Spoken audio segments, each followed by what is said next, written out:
Yeah, welcome. I would like to greet and welcome all of you here present today in this Zoom panel. Thank you so much for coming and for taking the time to be here. And of course, also welcome to our audience out there following along through the live stream today. And we're so glad that you chose to join us. We are all very happy to be here and at least virtually celebrate this International Women's Day 2021 together by this wonderful event, Being Bold, Changing the World, Women in Leadership. And this was organized through a cooperation between the consulates of Mexico, Japan, United States of America, Sri Lanka, Greece, and the Goethe University of Frankfurt and the Deutschland Stipendium. Before I introduce all of you and we get started with the discussion, I would first like to hand over the word to the Vice President of the Goethe University, Professor Rolf van Dijk, and to the Consul General of Japan, Mrs. Kawahara, for a few welcoming remarks. Professor van Dijk, the floor is yours. Thank you very much, Frau Blöcher. Yeah, dear Consul General, Mrs. Kawahara, dear Consul General, Mrs. Privati, dear Consul General, Mrs. Cena, dear Consul General, Mrs. Villanueva, and dear Consul General, Mrs. Weining, dear representatives of the consulates, liebe Deutschland-Stipendiatinnen, dear ladies and gentlemen. On behalf of Goethe University and our executive team and President Schleif in particular, I would like to thank you both for the invitation and your initiative to talk to our young scholarship holders today.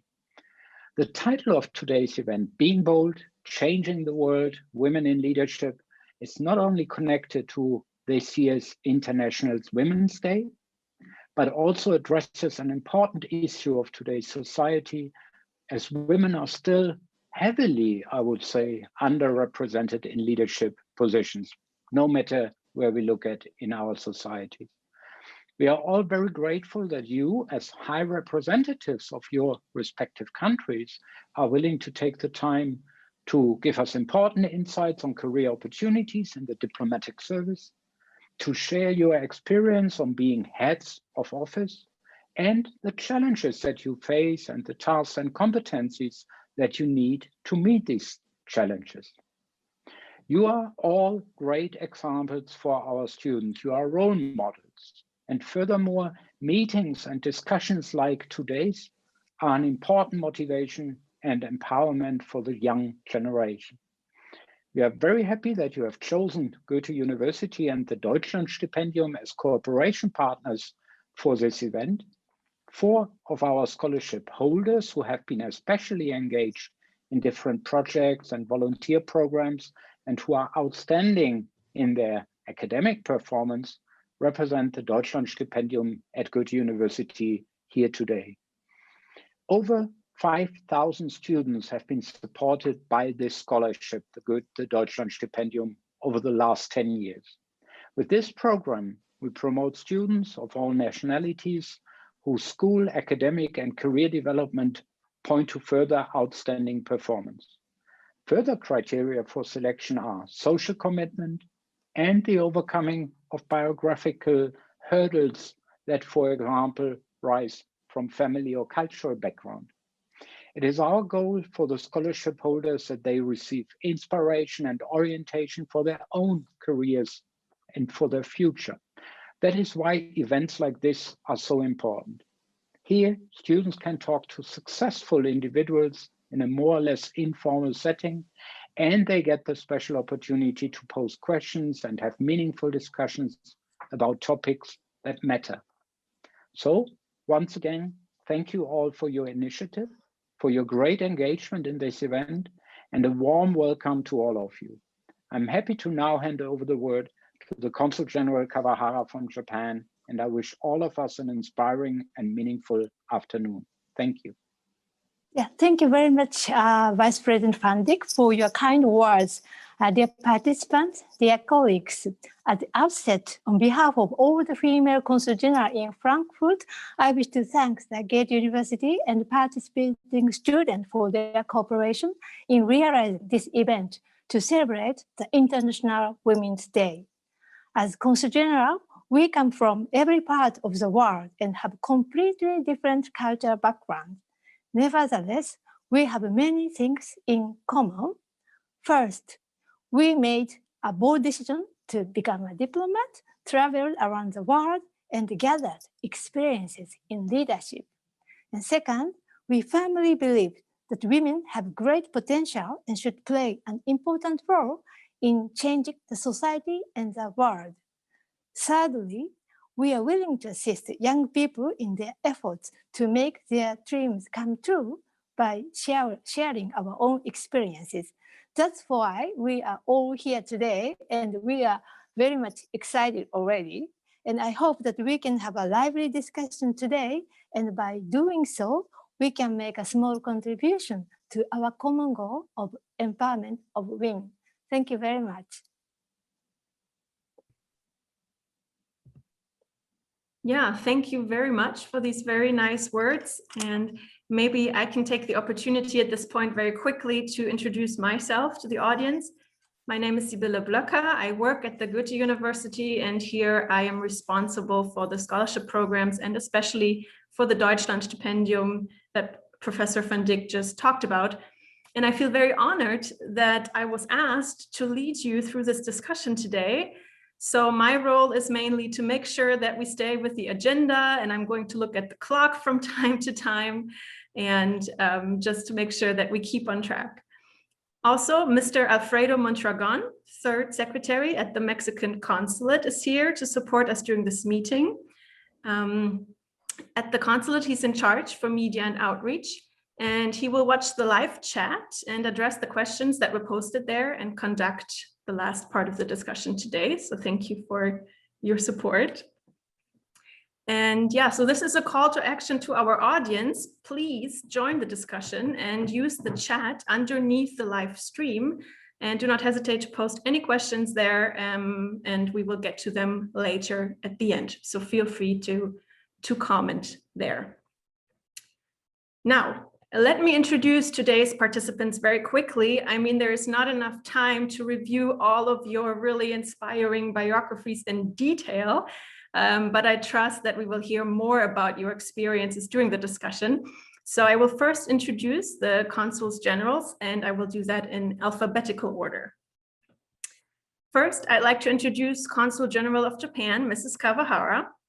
She graduated from the Faculty of Law of the University of Tokyo, and she also studied in Heidelberg, Germany for a while.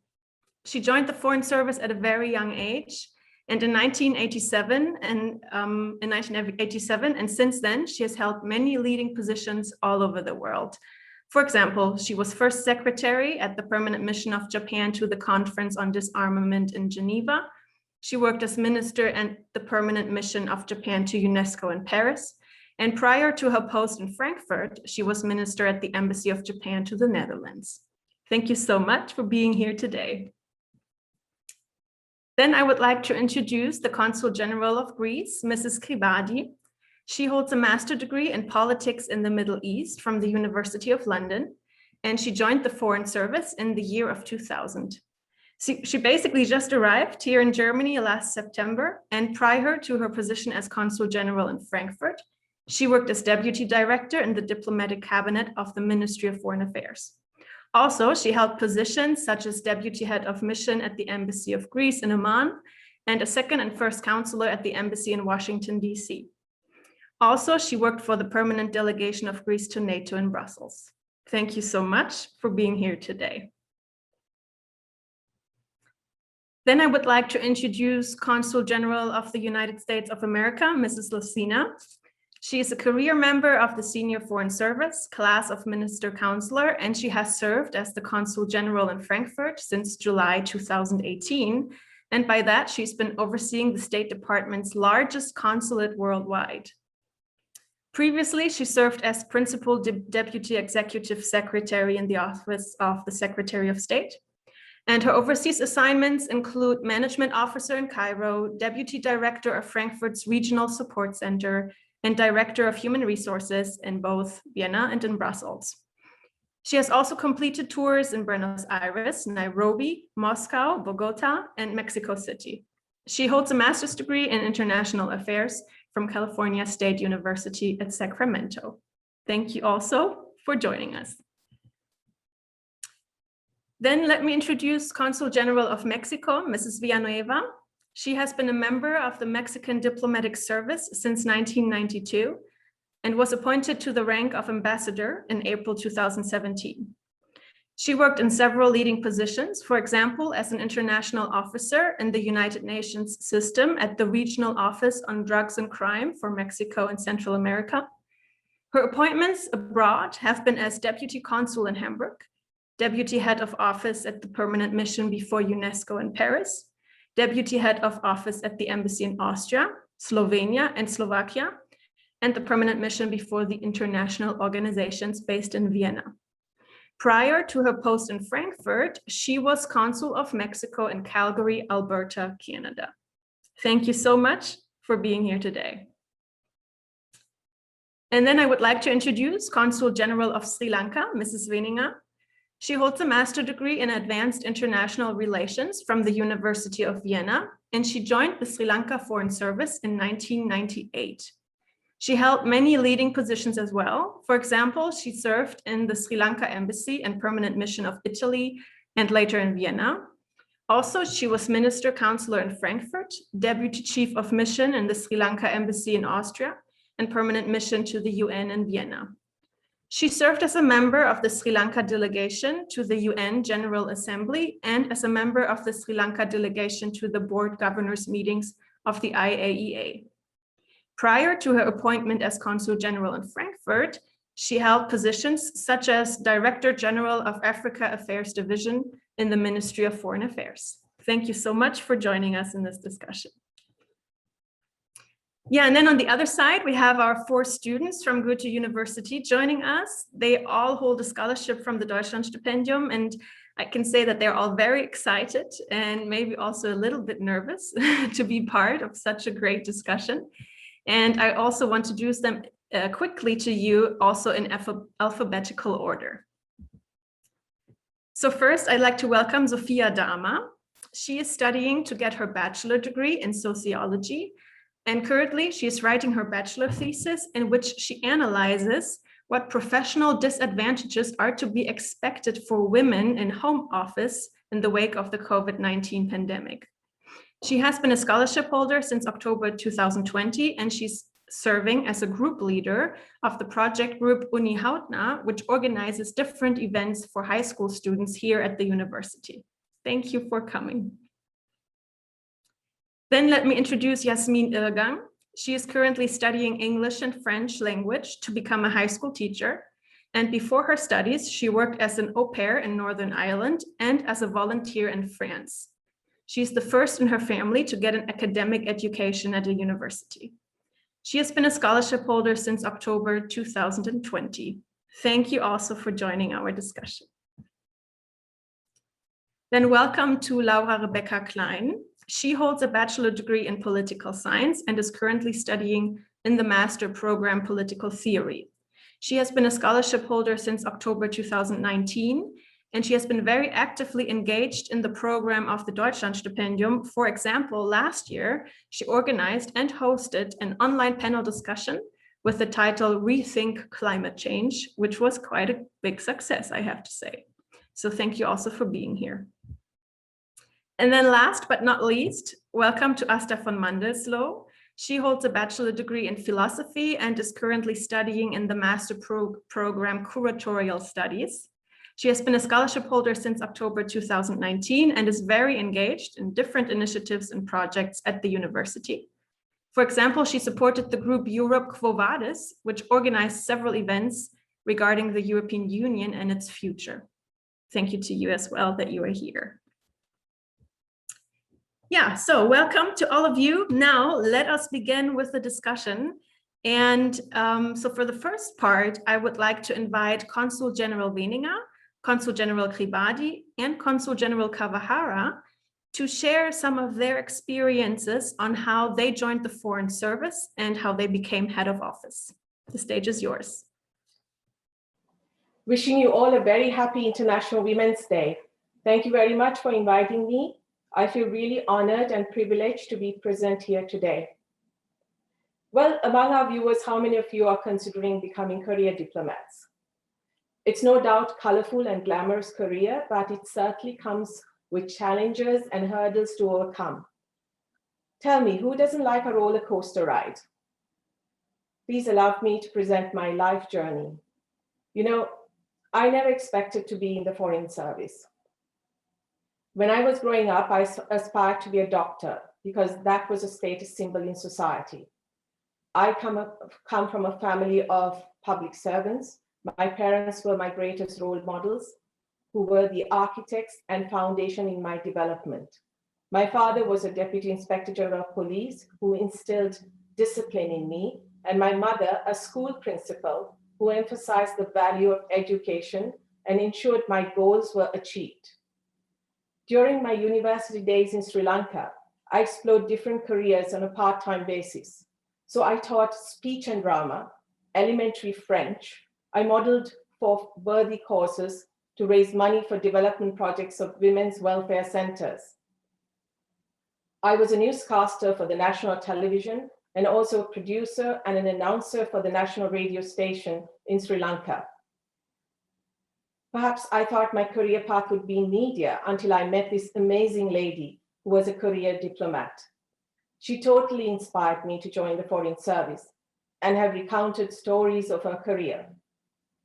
Her driver in Bangkok, who was accustomed to male ambassadors, was confused as to how to address her.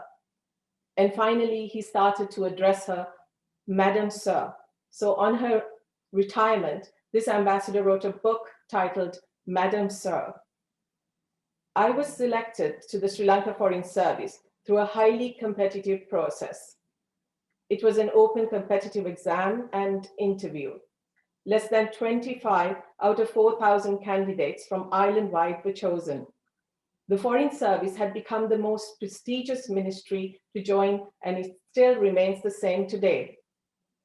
Working in the Foreign Ministry is a continuous learning process, and it gave me opportunities in new fields such as nuclear disarmament, environment, trade, investment, and tourism. Some of my highlights in my career were attending the 54th UN General Assembly in New York in 1999.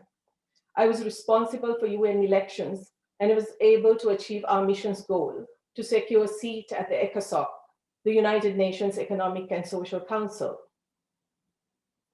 It was such a coincidence when I was appointed to the embassy and permanent mission in Vienna, known to be the city of music. It resonated with my childhood interest in music and opera. Johann Strauss was one of my favorite composers, and when I was a little girl, I used to play his music on the piano. Interestingly, I had won a singing competition in school, and the song was Vienna, City of My Dreams. Actually, the posting in Vienna was eventful. When I successfully lobbied for Sri Lanka to gain membership for the Board of Governors of the International Atomic Energy Agency after a lapse of 30 years. At the mission in Vienna, I facilitated the Comprehensive Test Ban Treaty Organization to host the regional introductory course on on-site inspection. More than 50 experts from 13 countries visited Sri Lanka to take part in this course. Another milestone was arranging the very first presidential visit to Austria after 60 years of bilateral relations, with a 100-member delegation, including 5 cabinet ministers. It is never a boring job. The working environment is very dynamic. Every posting has its own challenges and interests. Just to give you a few examples, I have intervened on behalf of migrant workers who had been harassed by their employers.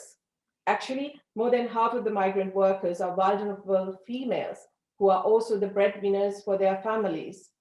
I have also handled matters related to international fishing.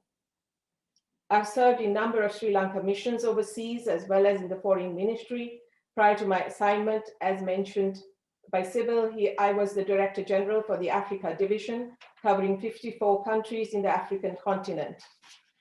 During the pandemic, I have facilitated and expedited multiple consignments of PCR test kits. During this COVID-19 period, arranging repatriation flights for Sri Lankans living in Germany and other European countries were a priority.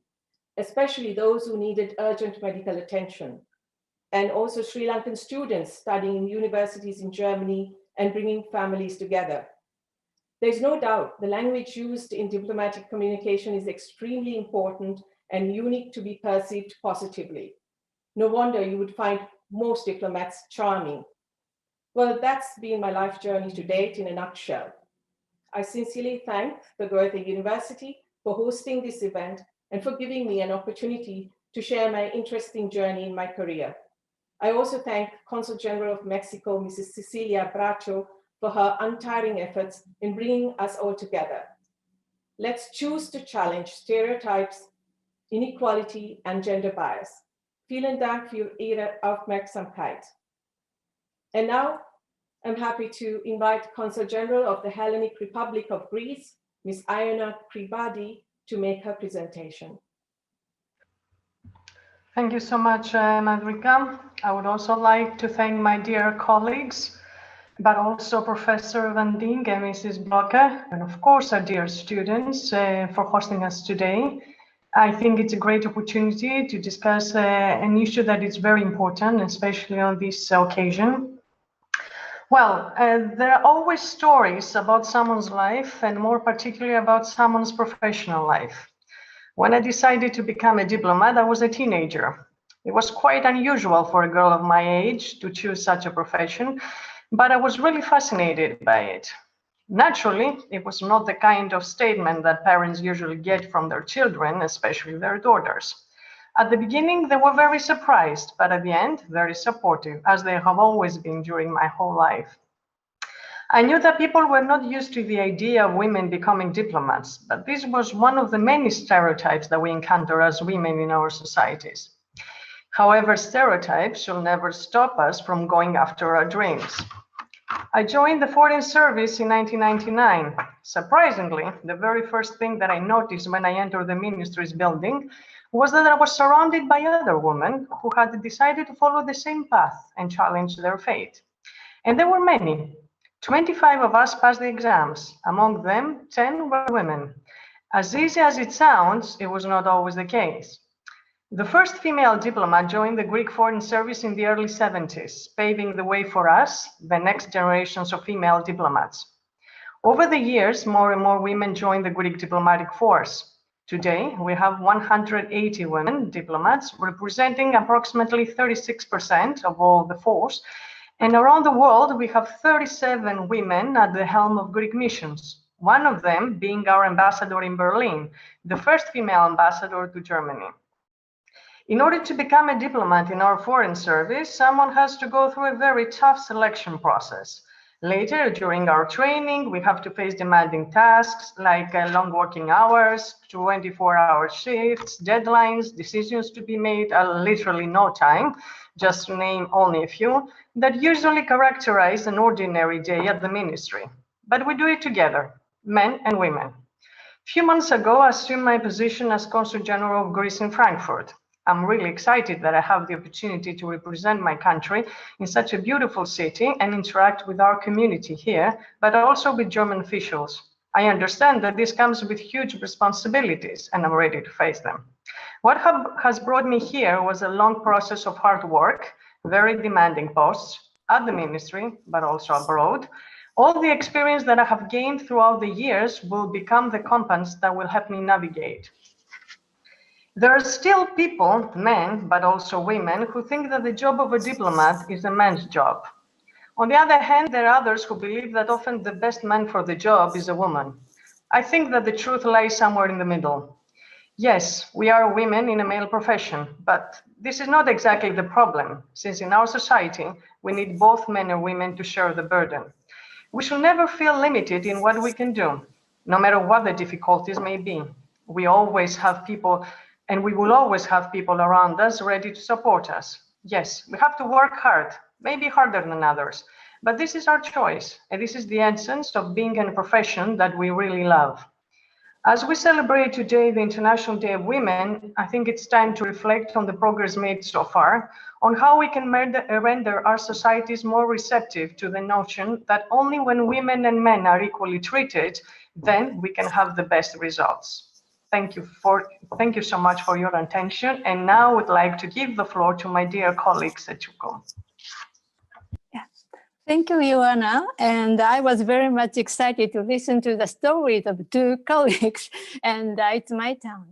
Today, I'm speaking about my personal experiences and also wish to demonstrate how the Japanese society has changed in these 40 years. So I joined the Foreign Service 35 years ago, and I still remember my days in school and university. When I was in high school, I thought it may be interesting to become a diplomat and heard that studying law is essential. That's why I decided to study law, but my father was completely against it. He told me, studying law, incredible. It's not nice that women become intelligent. Intelligent women cannot get married. So it's a terrible statement, but it was a traditional and very normal perception at that time that women should get married and stay home. In fact, many big Japanese companies employed women only for assistant jobs, and such a discriminatory treatment of women was common and legally permitted. But my mother always encouraged me to do what I want. She always told me, Setsuko, I couldn't do anything I wanted when I was young. It was a wartime and the society was completely different. But now you have great potential and freedom. Let's do what you want. So this is what she told me always. So luckily enough, I could enter National University to study law. And at that time, only 3% of the students in my faculty, that means law faculty, were women. Only 3%. Could you imagine? And I worked very hard and passed the examination for the highest class diplomatic service. So in the year I graduated from the university, a new legislation for gender equality was enacted, but it only recommended equal treatment, and it took some more years until discriminatory treatment at working places is completely prohibited. When I joined the Foreign Service, I was the only woman among 30 newly recruited colleagues, and many journalists came to my home to interview me. So you would understand it's a big news that a woman becomes a diplomat. It is something very, very special. So my father was surprised and understood how rare the case is and how important my job is. And since then, he changed his mindset completely and supported me. So I'm quite lucky. The work in the ministry was extremely hard and complex, as my two previous speakers told. It is not easy. It is hard, challenging, every day, something new, something surprise. It is truly hard, but it will never be boring. And I found it very, very exciting, and I never felt discriminated or disadvantaged only because I am a woman. So later, I got married and had a baby when I was 30 years old. I was very lucky because in that particular year, a new law for parental leave came into force. So I was the first woman in my ministry who could get 1 year parental leave. So it was a big change. And my daughter was raised by me sometimes, but sometimes my husband. So we cooperated very closely depending upon the situation. And my daughter has become 27 years old now. And so she is completely independent now. So in this way, a number of new laws and regulations for gender equality were realized. In addition, perception in the society has changed. When I was young, I have never heard the word life-work balance. So it was always work first, life second. So it was our perception. But now this is one of the most important mottos in any working place in Japan. Therefore, I recognize a great progress on gender equality in law and society. When I was director in Tokyo 10 years ago, I had 20 staff and half of my staff were young women. It is nice. However, we still have very few female leaders. Now we must give one more push, and in my view, what is needed is courage of women. In fact, there were a few moments when I thought about giving up, quitting the job, but then I told myself, one more day and one more day, and could finally work for 35 years and became the chief of a mission. So my message to young students is, don't give up too soon.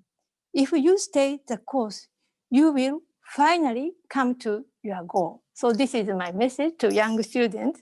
So it's time to give the microphone to students. Thank you very much for your attention. Yeah, thank you very much for these very, very interesting insights. And I'm sure our students have a lot of questions now after listening to your presentations. So I will hand over the word to Sophia and Laura. Yes, thank you very much also for all your personal insights. And on that note, I would like to ask Consul General Weining if, like, she touched on something before, but in which way do you think your work as especially a female Consul General can lead to greater gender equality in the future? Right. Well, in the Sri Lanka diplomatic service, gender equality is highly visible. With promotions, remuneration, and benefits, there is no difference between males and females. A majority in my office are females. In the recruitment process, I have ensured that selections were always made on merit. And also it is important to have a positive work environment to all, irrespective of their nationality or gender. The Sri Lankan government is committed to gender equality and have ensured that there is economic empowerment, protection of women against violence, and also elimination of discriminatory laws, policies, and practices. So, you know, in the foreign service itself, we have 56% of women in our service. So that's absolutely great from where we started. And we also had the Sri Lanka women leaders, because Sri Lanka had world's first woman prime minister who served 3 terms. Then her daughter became Sri Lanka's first female president who served 2 terms. And now we have also first woman mayor. And as of September 2020, the first female deputy inspector general was also appointed. So the Sri Lankan government has very strict policies on this. Every government department has a gender discrimination task force, including the foreign ministry. Thank you very much for your answer. I would like Consul General Kawahara. Is it possible to have family and diplomatic career at the same time, no matter if woman or man? Yeah, thank you very much for the question.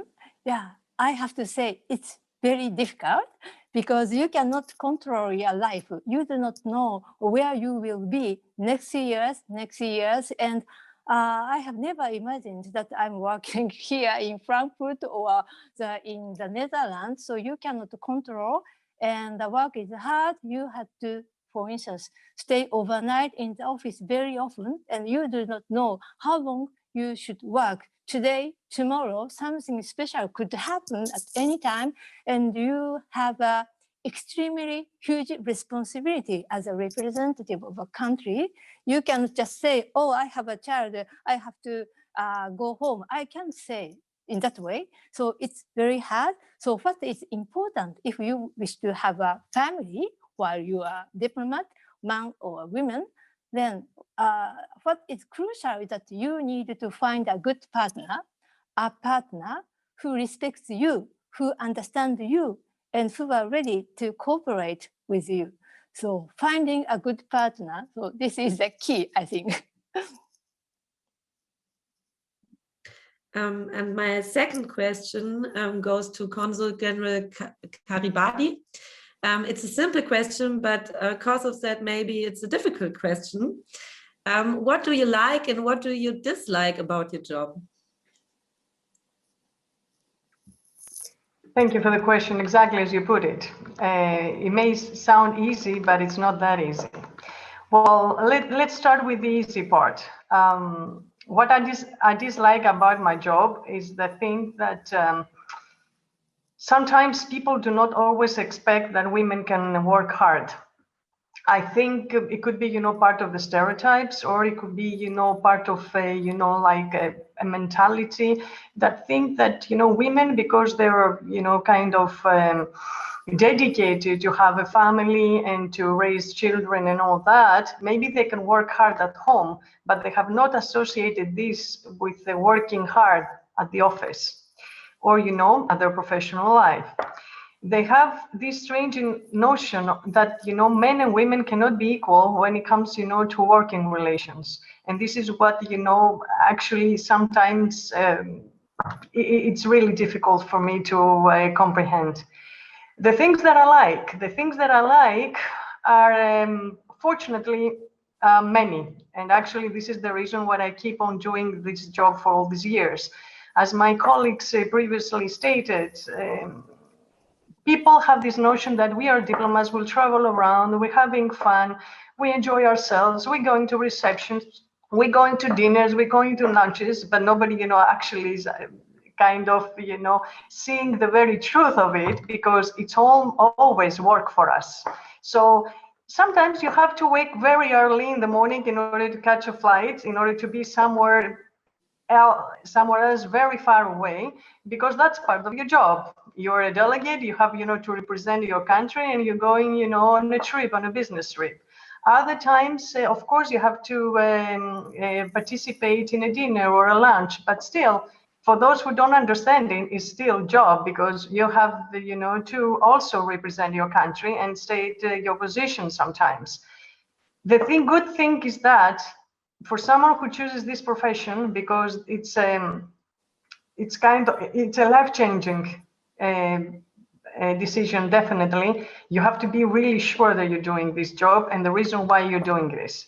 But honestly, it's really worthwhile. And for those who haven't decided yet, or those who have doubts about, being, a diplomat, I would highly recommend it. But I never regretted the fact that I became a diplomat after all this hardship. Yeah, thank you very much for this first round of discussion. And now for the second part, I would like to invite Consul General Villanueva and Consul General Cena to share with us their leadership experiences, including maybe particular challenges or certain situations that they faced throughout their career. The floor is yours. Thank you. Thank you very much, Ms. Blöcker, for your moderation, and thank you very much to the University Goethe and all the students to be here today, my dear colleagues, of course, too. Diplomatic service is like a long distance running career, I would say. You require endurance, mental strength, discipline, patience, constant long-term work to reach the finishing line. The diplomatic branch of our foreign service, I try to explain because not everybody knows that, is composed of 7 ranks, as in the most of our foreign services, beginning with diplomatic attaché, 3rd, 2nd, and 1st secretary, consular, minister, and ambassador. The entry is by public competition, as in most of the other countries too, usually every 1 or 2 years. Promotions are based on merits in the battlefield, as we say, evaluation of your personal file, and specific efforts in written and oral exams, usually every year, for which you have to be prepared all the time. Previously, the promotions were based on recommendation of the immediate supervisor to the personnel committee.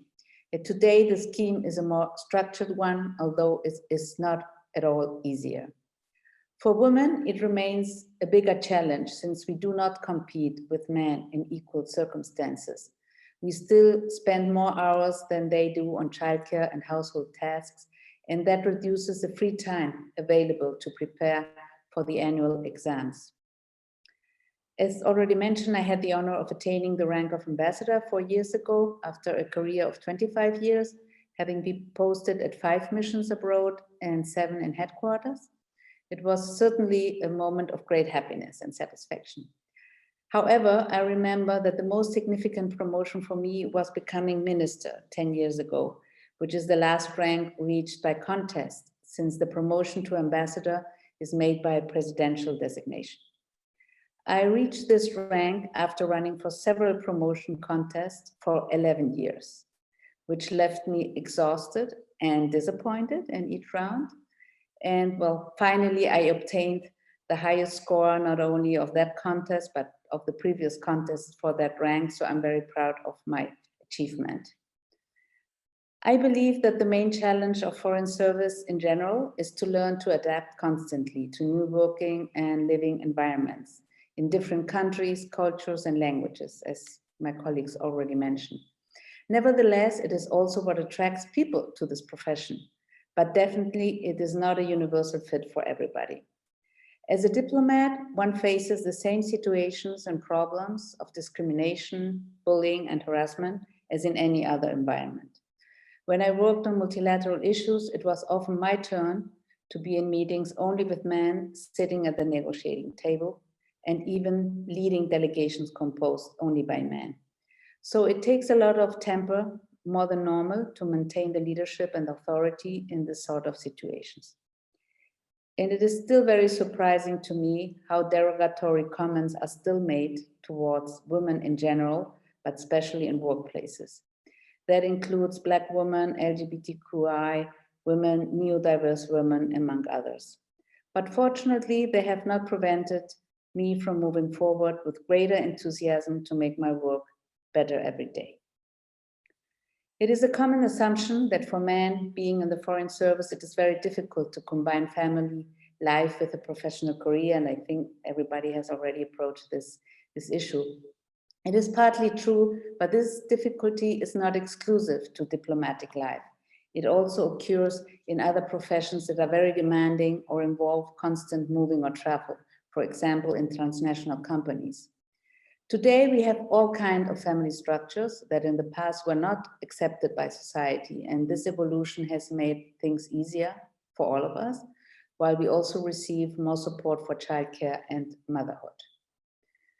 Mexico has a very strong commitment to gender equality. Besides the international and regional treaties that we are an active part of, we have 2 general laws on women's access to a life free from violence and on equality between women and men, as well as a national program on equal opportunities and non-discrimination against women. We are also proud to have introduced in our constitution the principle of parity due to a reform made in July 2019.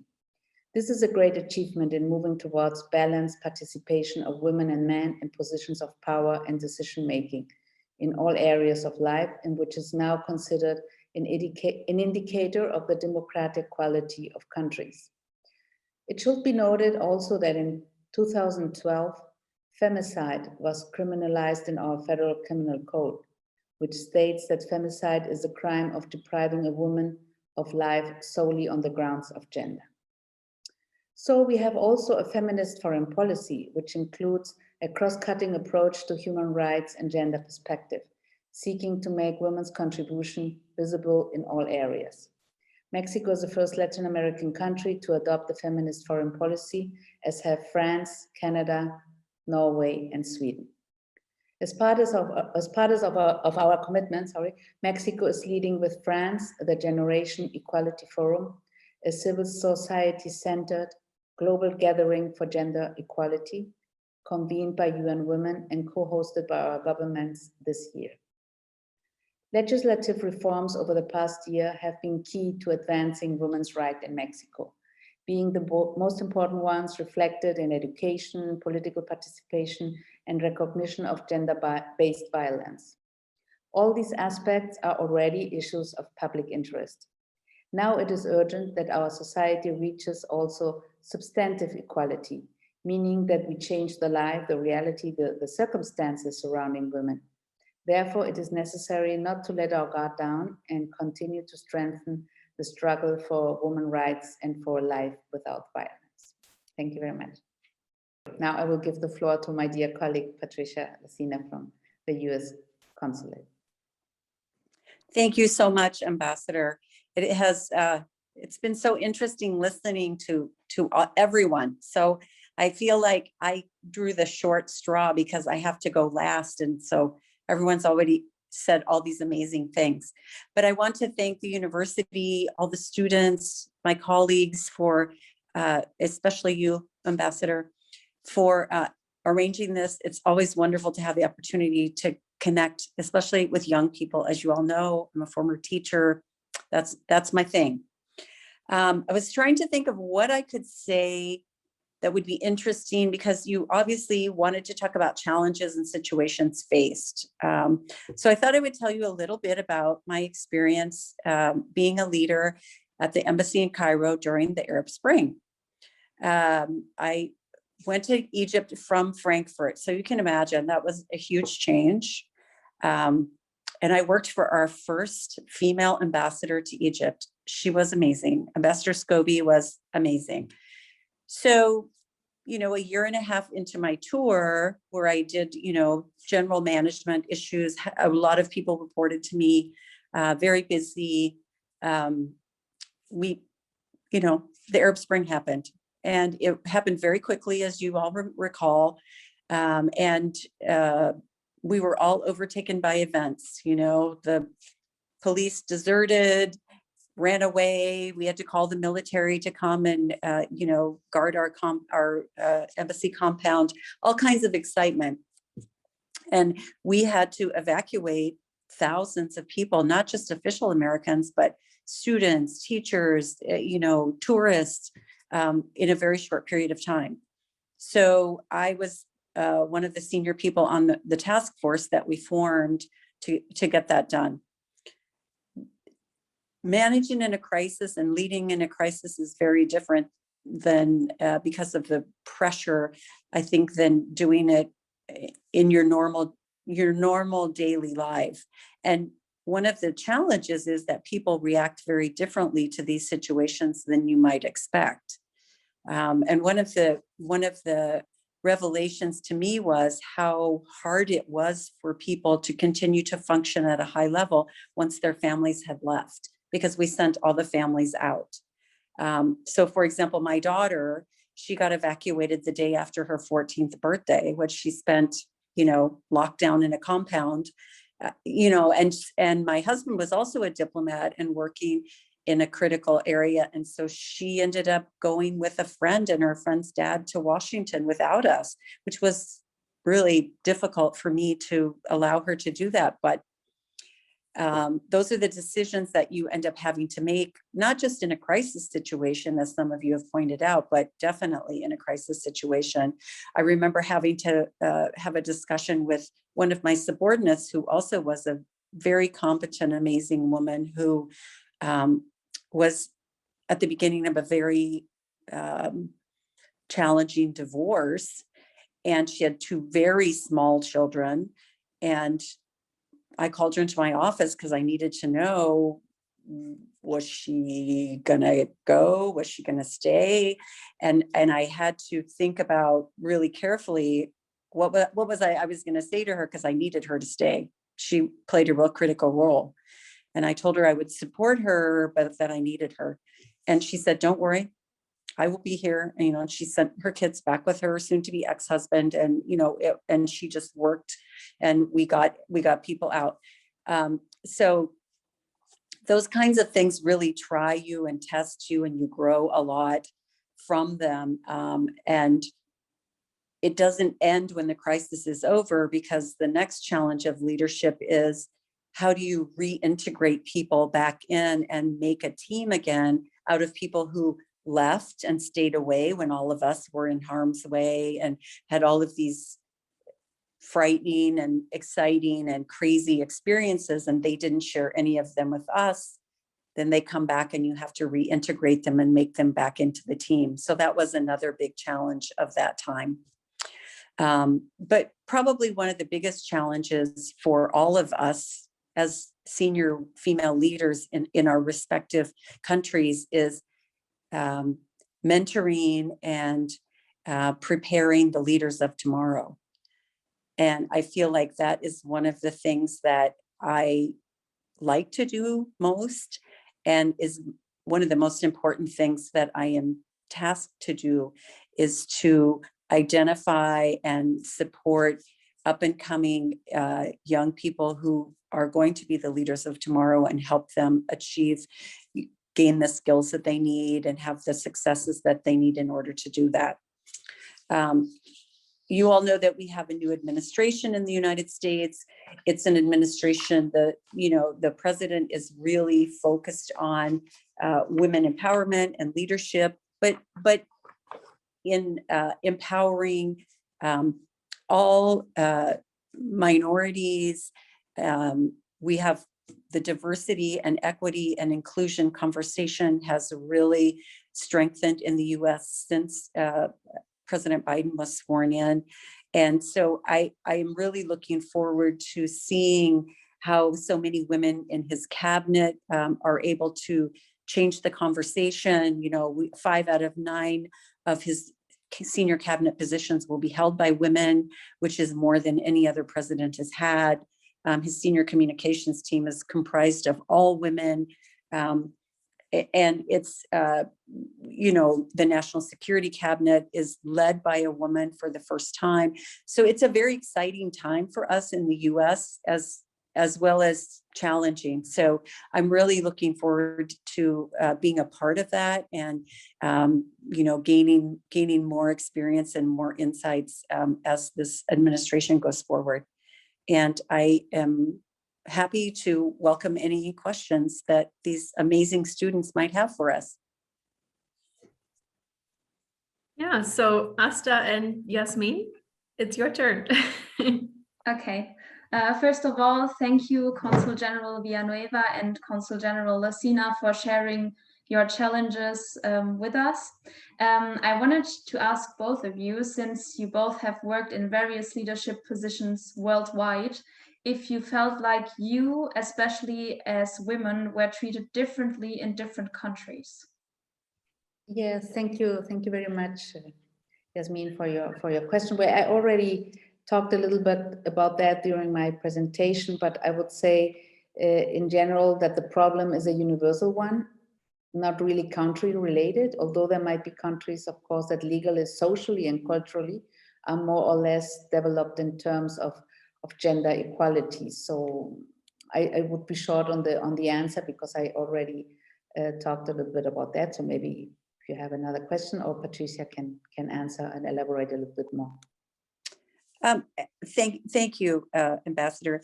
I would like to say that I have not experienced any discrimination or any differences because I'm a woman. But if I'm honest, I would say you're treated differently depending, of course, on your rank. And then maybe differently because you're a woman. But there's just an example that I didn't serve there, but a friend of mine served in Saudi Arabia.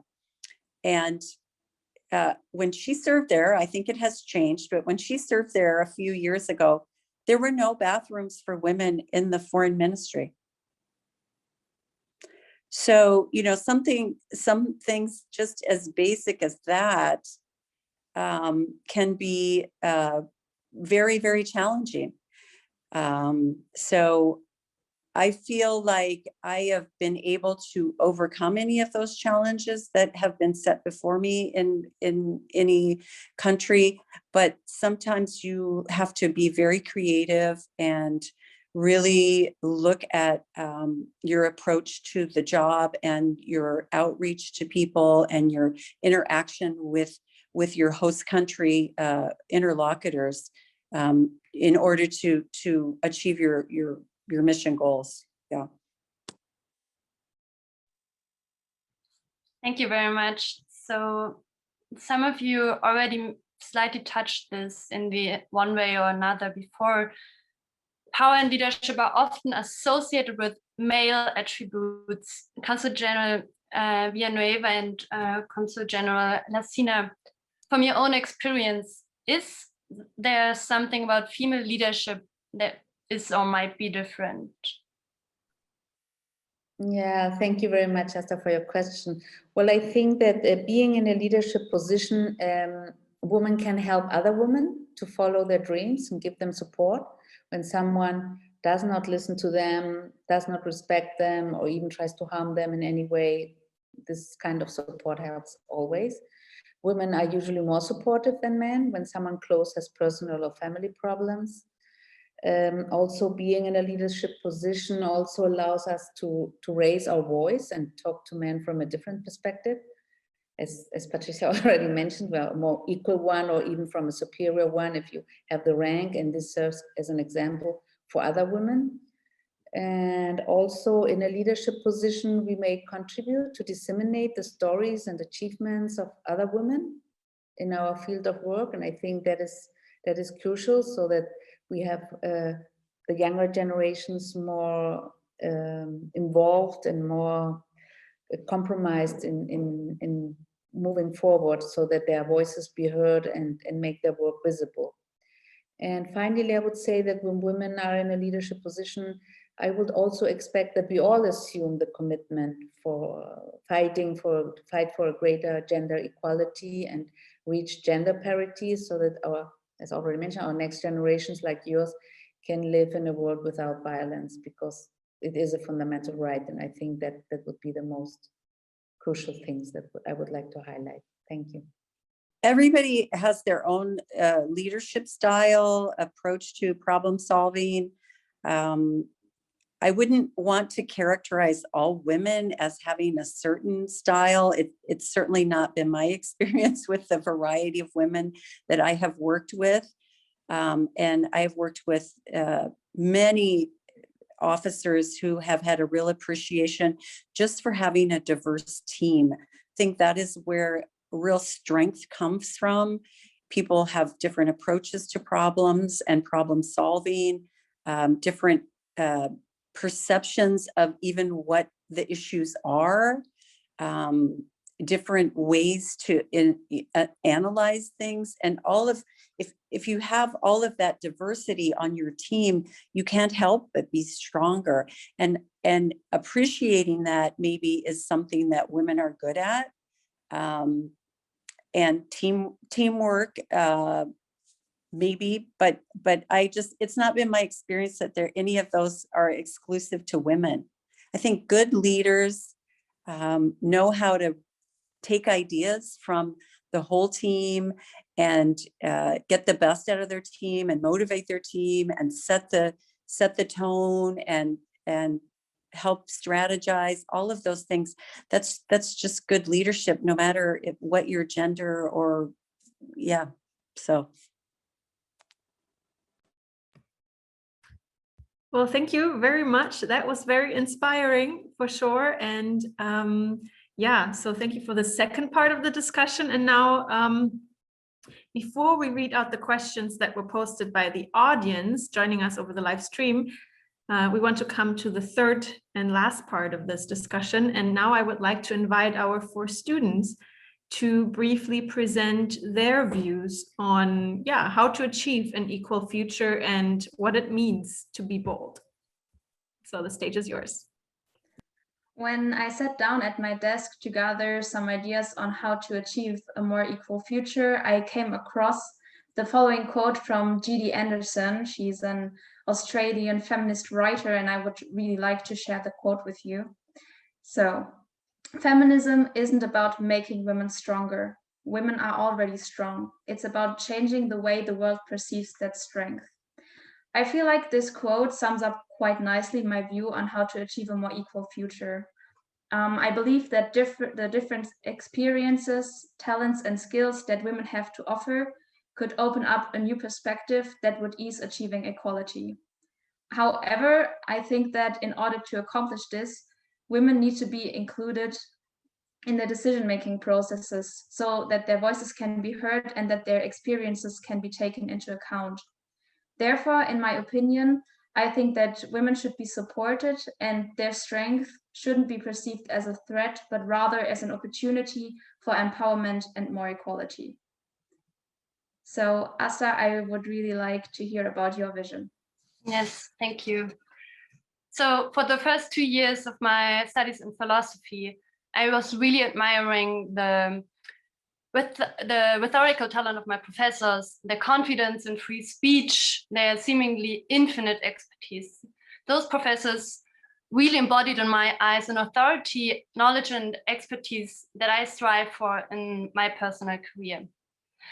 I'm a little embarrassed now to confess that I only realized actually that they were all male and almost all white, and I attended a philosophy seminar by a female professor for the first time only my 5th semester. When I now choose my courses in university, apply for internships or jobs, I lean towards a more diverse learning and working environment that includes gender parity. Yes, today there are more women as politicians, judges, police commissioners, surgeons, and so on. But they, or better we, are still in a clear minority in those positions. Professor Mary Beard points out in her Manifesto for Women in Power that mental and cultural prevailing template for a powerful person remains male. Here's an example. There's no neurological reason for us to hear deep voices as more powerful. But yet listeners, or most listeners, barely acknowledge authority in a high-pitched female voice. So I think what we need is a conscious re-evaluation of what we mean when we are thinking of power, knowledge, expertise, responsibility.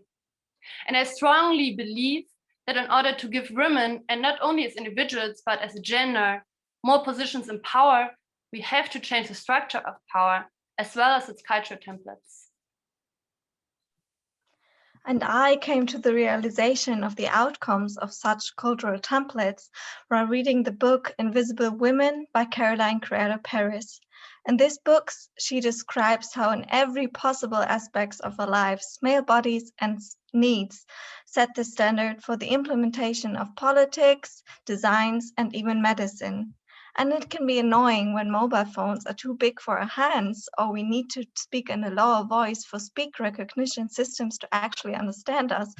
But it can become seriously life-threatening when women are likely to be seriously injured 50% more than men because they are shorter and don't fit into the regularly seating position, or because when safety clothing actually becomes dangerous because it is too big and doesn't fit properly.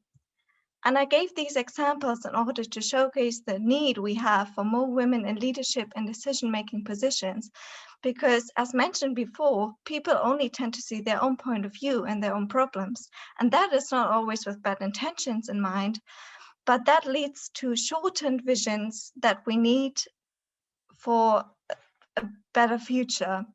And in order to get women into positions of power as a society, we need to question our gender-biased thinking to break those internalized patterns, some of which Asta has mentioned earlier, while also supporting women on the way up. And I think in order to do that, we need to detach feminism of being a women's issue, because every single one of us, regardless of men or women, needs to question their behavior and thinking pattern in order to make the world a better place.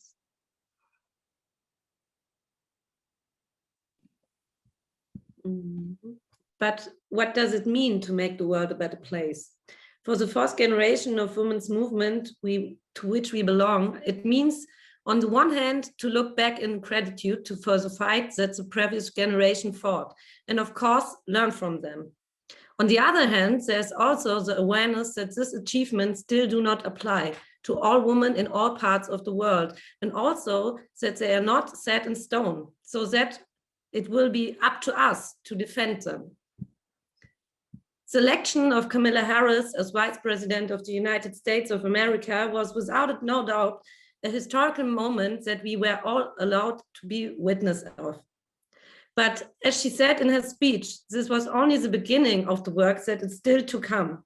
A work that we have to achieve for all women who laid the foundation for ourselves and for the following generation of women who will come after us. On the occasion of International Women's Day 2021, in our opinion, the time has come to no longer just talk about women's rights, but also about the right of transgender women and all the other. We should learn from past experience, the intersectional conflicts within the women's movement, and draw the right conclusions, so that we do not make the same mistakes with regard to transgender people and especially transgender women. Solidarity should relate to ethnic and class differences, but must also be sought and lived across gender boundaries. That is why we would like to see a transgender speaker for International Women's Day 2022 who could bring her perspective into the discussion. I hope so.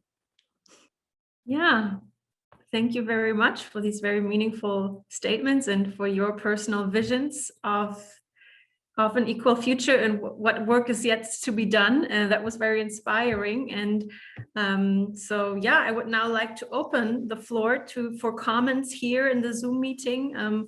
Does any one of you have a comment or a particular question they would like to present?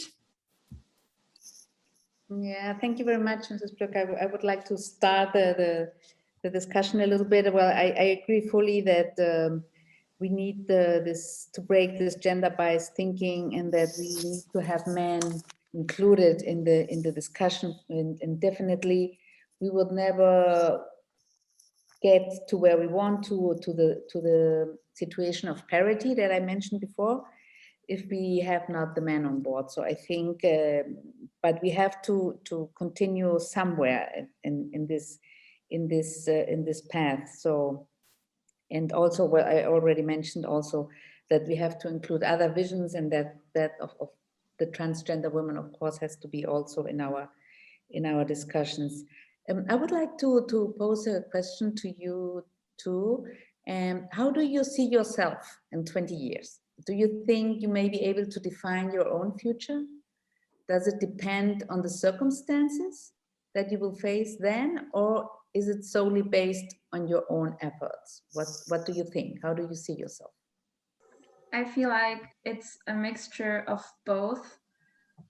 Sometimes I can speak from my own experience that I don't feel like I myself alone can change something.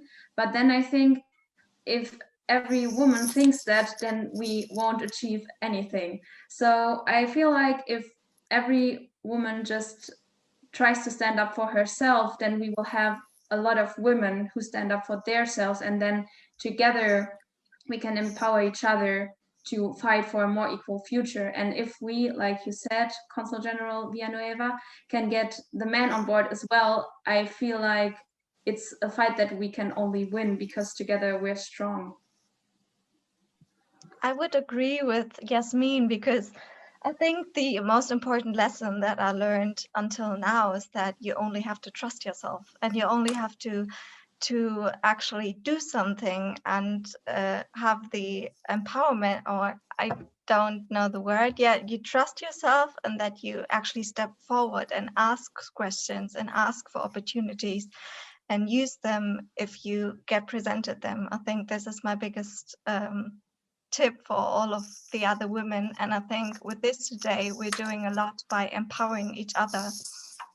Maybe I can add to that as history told us, there are always challenges which are still coming and we don't know of yet. So it clearly always depends on our environment and the changing of environment and the new encounters we face.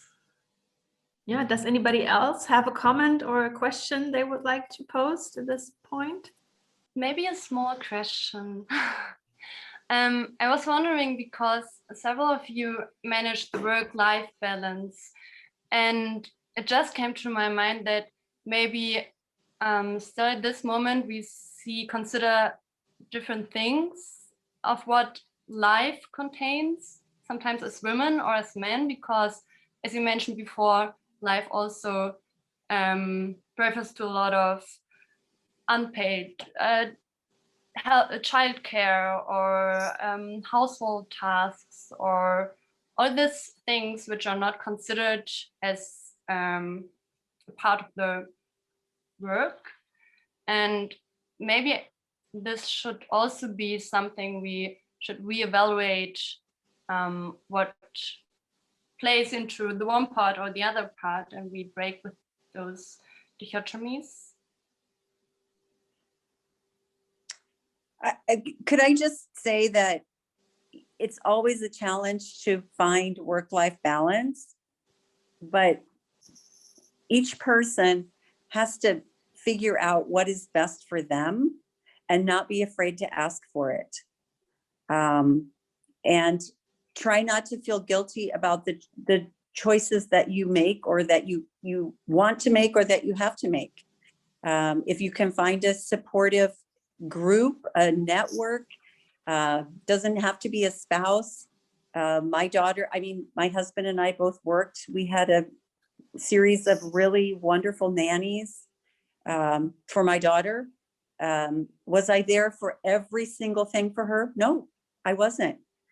But did she turn out okay? Yes, she's a very independent-minded young woman who, lives and works in New York and is quite happy.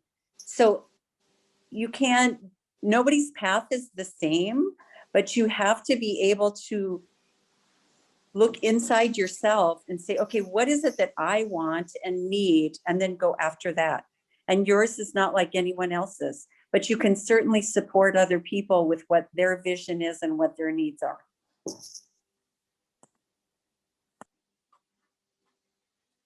Yeah, thank you. May I make a small comment on that? Yeah, I completely agree with my US colleagues' part, and it is very important not to feel guilty only because you are working or you are working woman has a big responsibility. So I was separated from my husband 10 years and separate from my daughter 6 years. And it was a lot of moments that I couldn't take care of my daughter. But my husband was always happy to help me. And when I was posted to Geneva, my daughter was only 4 years old and I was alone. So no husband, no family. I was taking care of my daughter alone for years. But I found a Japanese nanny and we were living there and it cost very much. I paid a huge amount of money to hire a nanny in Geneva. It was a very expensive city, but I thought it is an investment. It is only a few years that I have to pay for a nanny, so high salary. But after that, I can continue working as a diplomat and making a career.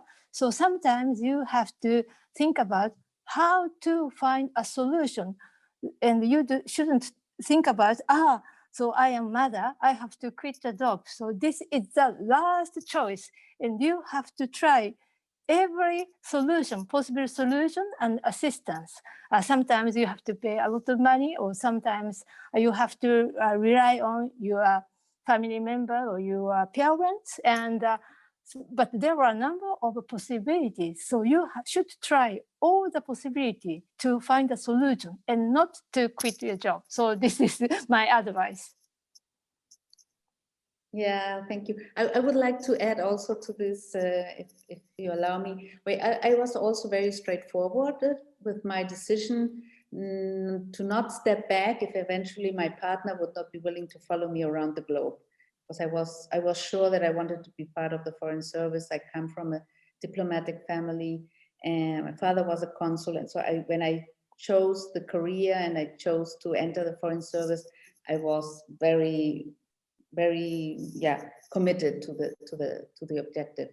Well, things did not sort out anyway with my partner, so I was never confronted to choose between one path or the other, my career or my marriage. And as I said before, I have a plain family life now with my daughter, so it was never worth to stress about it in the first place. So because you never know what will come. And I received a lot of support from my former bosses and colleagues when I had to travel and along my different assignments, because I always have taken my daughter with me, even when she was a baby or a toddler. And I can only express my deepest gratitude for them for being supportive. I remember I worked for the UN system in 2003 when my daughter was born.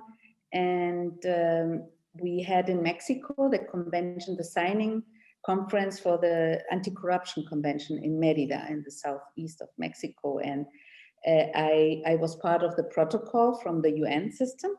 And I was there with my daughter, and I had received a lot of support from all the New York staff that came for the signing and everything.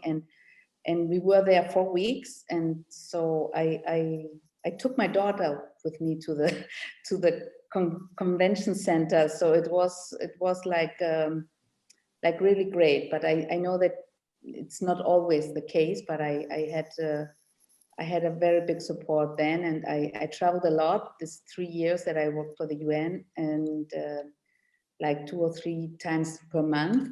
And I always traveled with my daughter with me. I also once met with the Costa Rican president when I worked with there, and I took her into the palace, into the presidential palace, and the secretary staff took care of my daughter while I was in the meeting with the president. So it was yeah. It's sometimes I think that we complicate ourselves the situation. That is a little bit the message that I would say, that because sometimes we think it would not be possible, and what shall I do, and shall I not, and it depends on how you feel, because when the first time I had to travel and I asked my parents, what should I do? Should I take my daughter? Should I leave her with you at home? And my mom said, if you will be nervous, either way, you have to be sure what you're doing. So if you travel with her, then you have to be really convinced that you will have a positive outcome, and in the other way too. But because if you leave your hair, then you have to be also not thinking and feeling guilty and everything. So I decided to always travel with her, and it was never an issue until now. Now she's 17 and she doesn't want to travel anymore with me. But when she was little, it was always the case. So yeah. Yeah, thank you very much. Anyone else wants to post a comment before we open the questions to the audience?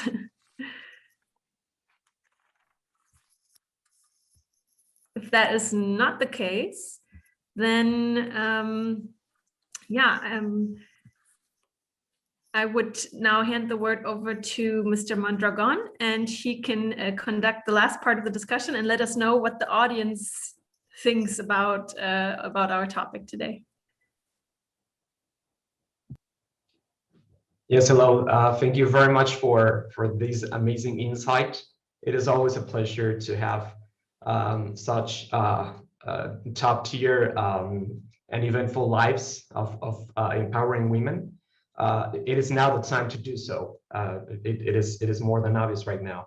And just like Consul Villanueva already said, it is, well, everybody said already that it is a work of everybody, not only men, not only women, not only whoever. It is always necessary to work in conjunction. As of the comments of the audience, we have Hector Chaparro, and he says and sends blessings right from Canada to everybody, and thanks very much to all your insights.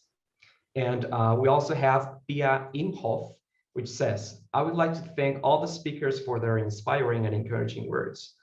The ambassador already pointed out the struggles that not only women, but especially women of color, different cultural backgrounds, from LGBTIQ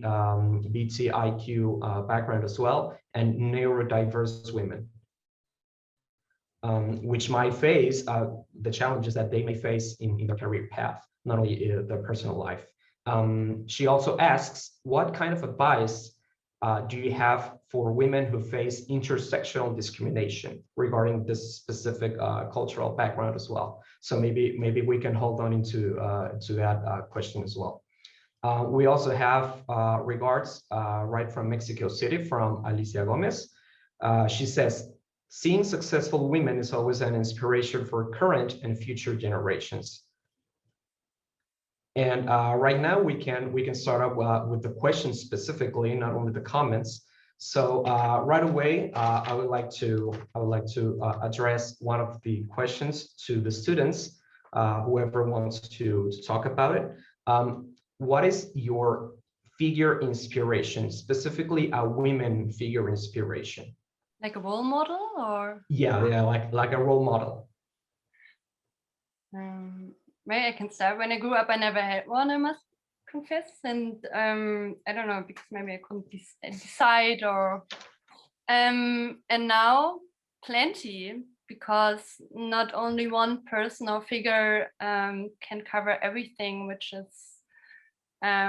we strive for, I guess. So I think this again pictures what we touched before in the discussion, that it's all about the diversity which comes together, which isn't achieved in one person, but in the collaboration of many, I guess. Okay, perfect. What about you, Sophia? Do you have a specific role model, a women role model? Actually, I can't think of one in my head, and I also my answer is similar to Asta's, because I think if you are inspired by a lot of women or men, you can like learn from everybody, and in that way I kind of am inspired by a lot of people, and I try to put their best features and try to implement it in the way that I go on about in everyday life. That seems perfect. And finally, what about you, Yasmine? Do you have anybody on the top of your head? I feel like when I think about it, the first person that comes to my mind is probably my mother, which is probably the answer for a lot of women. Like Sophia said, I could also pick other people, but when you asked the question, I just immediately thought about her, just like how she managed to have a family and to work, and she's also really caring about like older people. We have different older people in my family that need help, and she is just managing everything. So I would say that I would pick her as a role model, and I really aspire her and what she has already achieved. And I always try to, I wouldn't say live up to her, but like I'm trying to have the same attitude, to always be optimistic and to live day by day, just being grateful and being optimistic. I think that's what I really like about her, because she's never negative, even if like situations seem to be horrible, she always tries to make the best out of them, and I think that's why she's like one of my biggest role models. That sounds amazing. What about you, Laura? Do you have any kind of role model to think about? Yes, I have not only one, but I'm a politician student, but almost it's artists. Artists are very inspiring. Probably Frida Kahlo is one person I really like, because she has a very hard life and it's always been fighting. And mostly are artists. Yes. Nice, perfect. Yeah, public persons always can make a difference in these regards.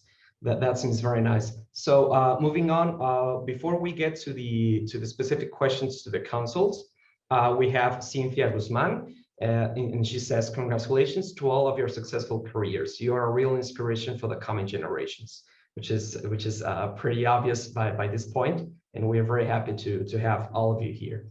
Now, moving on to the questions to each one of the consuls, we have right here. Starting off with this question to Mrs. Benninga, what would you be if you wouldn't be a diplomat? What have you chosen if not a diplomatic career, a diplomatic life? Well, as I said in my presentation, I have been, doing many other part-time jobs.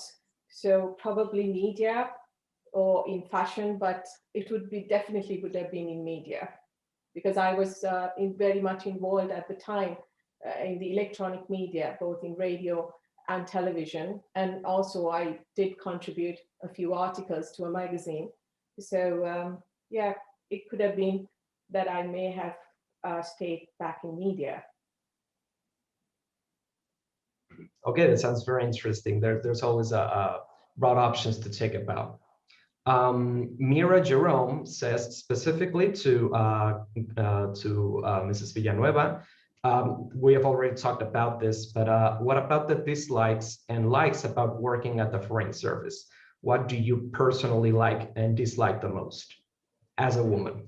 Are you asking me? Is that a question directed to me? No, I'm sorry, Mrs.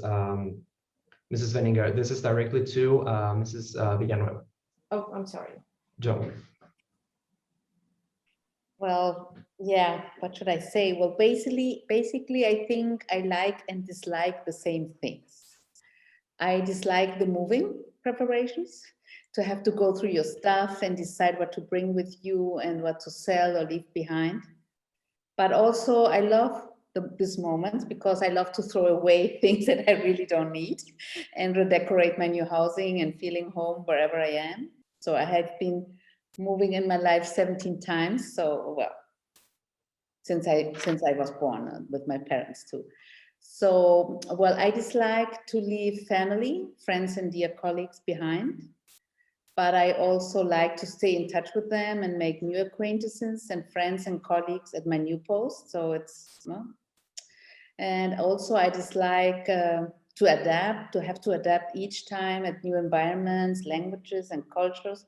But I also love to learn from new ways of seeing the world, amazing cultures and landscapes. So as I already mentioned, I come from a diplomatic family and we lived many years abroad. So I grew up in Germany, where my father was posted first in Hamburg and in East Berlin. And so I kind of get used to the moving and living away from our family in Mexico, but still I remember it was very tough for my parents and siblings too when we get back to Mexico. And we had difficulties to adapt again as teenagers to our own people, country and way of living.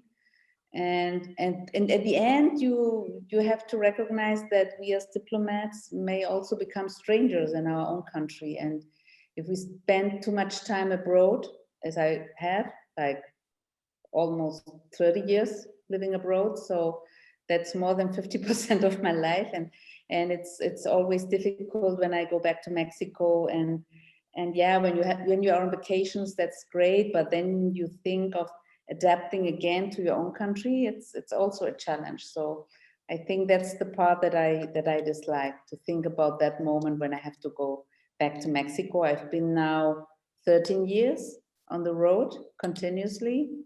And so, yeah, I don't know if next time I will be posted in Mexico, so I don't know. Thanks for the question.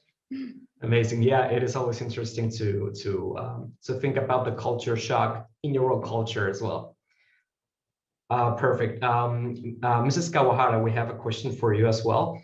In your personal experience, what do you think the greatest misconception of being a woman with a diplomatic life is?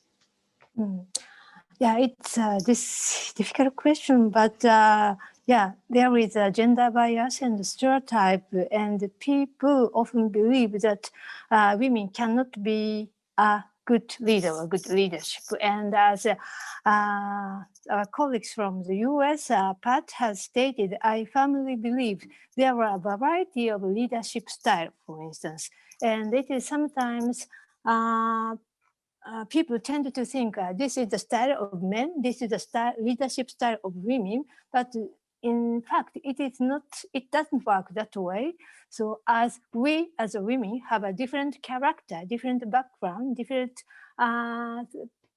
philosophy, that's why there are a variety of leadership style in women.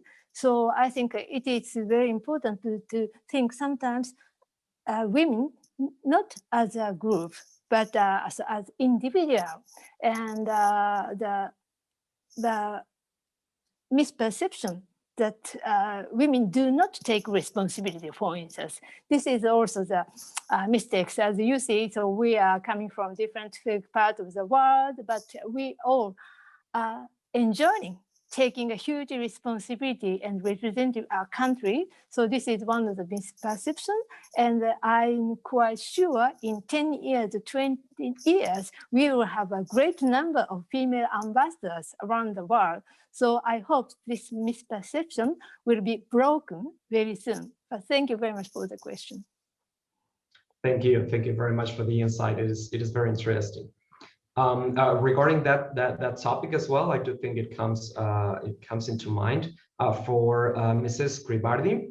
What would you say to a woman that needs to take the first step into their career, regardless of the path, regardless of the discipline? What would you say to a woman that may think that she cannot make it just because she is a woman? I don't think that it's impossible to do whatever you want just because you're a woman. And I would suggest the following. First of all, be bold. Follow your dreams, be persistent, and never give up. Okay, right to the point. Yeah, sometimes we have to be concise and just take action into that. Perfect. That seems awesome. And we have another comment. Just as we speak, from Norma Aguilar. She says, congratulations to all of you for this event, and thank you for the inspiration as well. So, well, maybe the students want to make further questions to the consuls, maybe considering all that we've talked about so far. Do you have any other questions? Actually, yes. Maybe I would like to ask the question to all of you.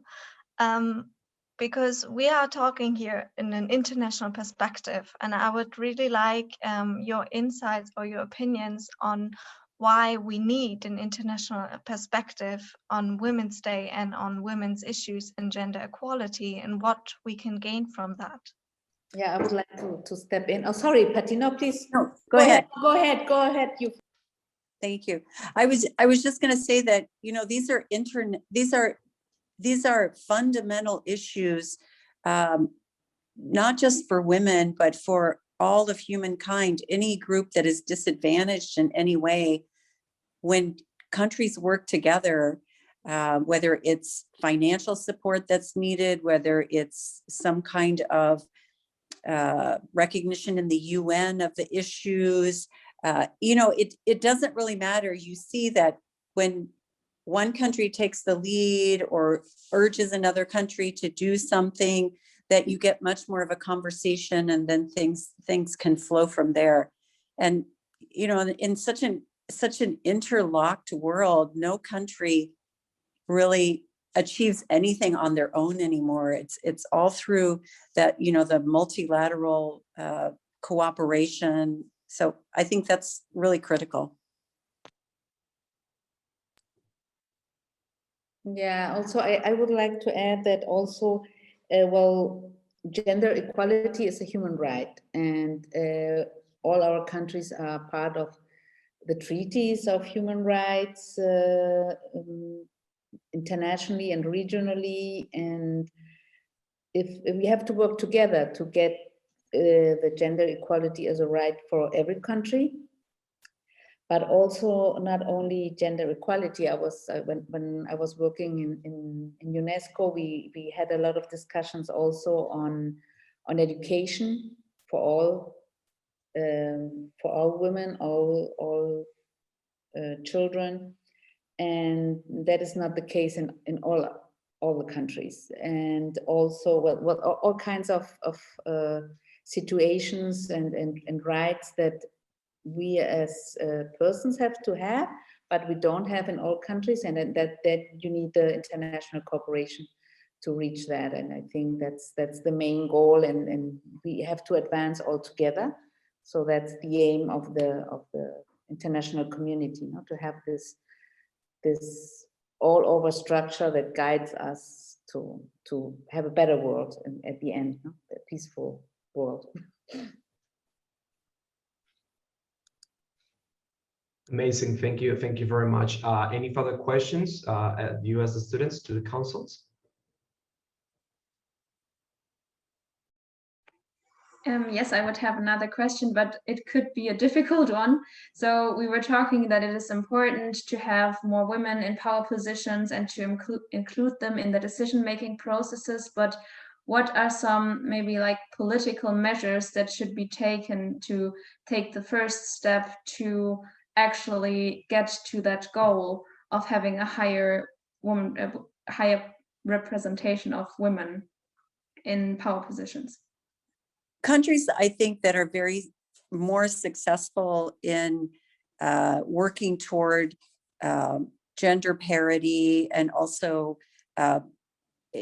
equity and inclusion of all groups have some kind of senior leadership that is dedicated to that, whether it's a policy council, a gender policy council, a diversity policy council, that has some role in politics and in the government and is able to have the ear of senior leadership and work in that way. I think you have to have something at a senior level that is looking at these issues as their reason for being, that I just don't see any way, if you don't have an organized group to view it, that you'll make very much progress, because it'll all be ad hoc.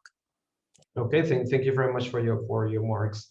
I'm sorry, Mrs. Villanueva, you want to talk? I would like to add on the political measures, as well. I mentioned before what Mexico has in place, but I think, as Patricia said, you need I think also you need the leadership in different political institutions and legal institutions. You need leaders in parliament, you need leaders in the executive board, you need leaders in civil society.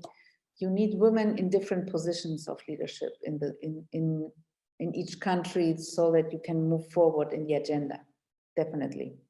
So saying that, I agree, at least myself agree, and that we should have quota. We should have quota to begin with, because otherwise you cannot reach at the end this equality and this parity that we need.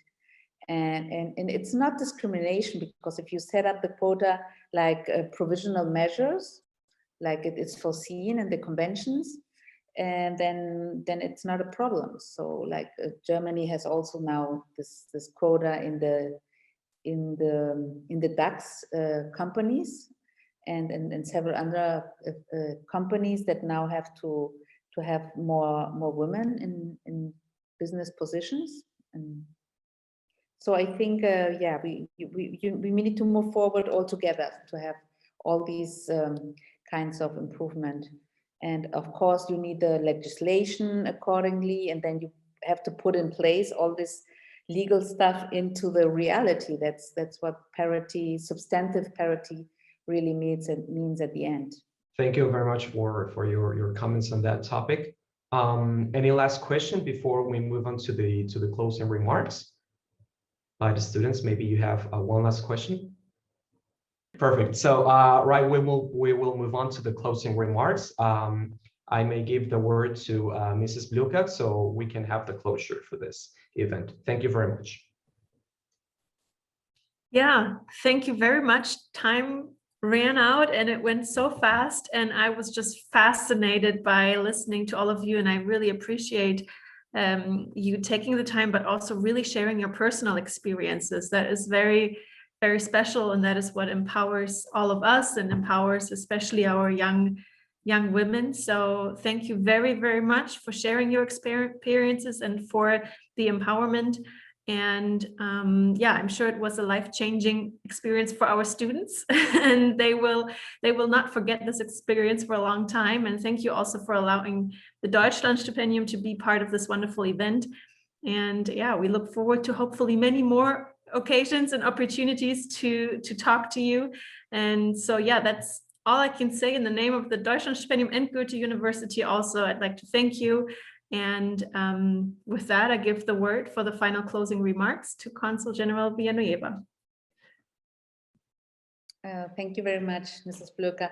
Well, it has been a very interesting discussion, and I would like to acknowledge the hard work of the students who engage in this exercise. Sophia, Yasmine, Laura, and Asta, it was really great having you, and I hope that we can meet soon and discuss over a coffee or a beer a little more on all these topics. And well, of course, also I would like to thank Mrs. Blöker and her team from the Student Services Center and the Deutschlandstipendium for having us. And thanks also to Vice President of the Goethe University, Professor Dr. Rolf van Dijk, for his remarks. Well, thanks to my dear colleagues and friends from Greece, Japan, Sri Lanka, and United States for the enthusiasm and engaging in this initiative when I first proposed it to the group. And well, last but not least, also I would like to thank my staff from the consulate, especially Alfredo and Lugi, who supported me in the organization and the virtual dialogue today. Thank you very much. And well, lastly, I will thank all the audience from the Goethe University, Frankfurt, and all the audience worldwide for their interest on our discussion today. Well, thank you very much.